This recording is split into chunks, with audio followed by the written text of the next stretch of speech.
Hello bachcho, let's read this question. So this question says that species listed in red list which presently have sufficient population but are facing the risk of extinction in medium term future are called.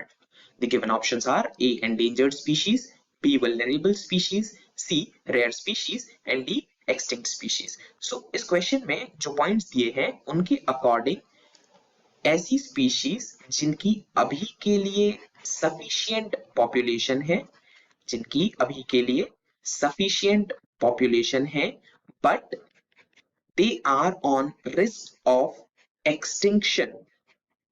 They are on risk of extinction in the near future. In near future. तो वो सारी species जो जिनकी sufficient population है और risk of extinction है भविष्य में, उनको क्या कहा जाता है. सो हम एक एक करके इनको समझने की कोशिश करते हैं. So first are endangered species. So what are endangered species? They have high risk of extinction. They have high risk of extinction and are closely monitored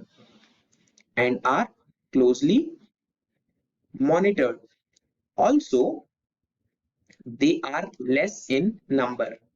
Then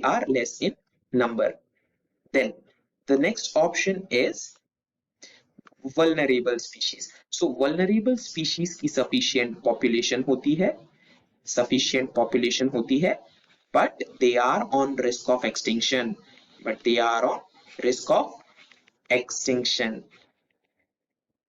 Third is a rare species. तो rare species वो सारी species होती हैं जो किसी एक particular area में पाई जाती हैं. Found in a specific region. Only. तो इनकी संख्या कम हो सकती है, ये किसी पर्टिकुलर रीजन में ही पाए जा सकते हैं. ये सिर्फ किसी एक पर्टिकुलर रीजन में ही पाए जाते हैं. इसका एग्जाम्पल है जायंट पांडा. ये वल्नरेबल भी हो सकते हैं या एंडेंजर्ड भी हो सकते हैं.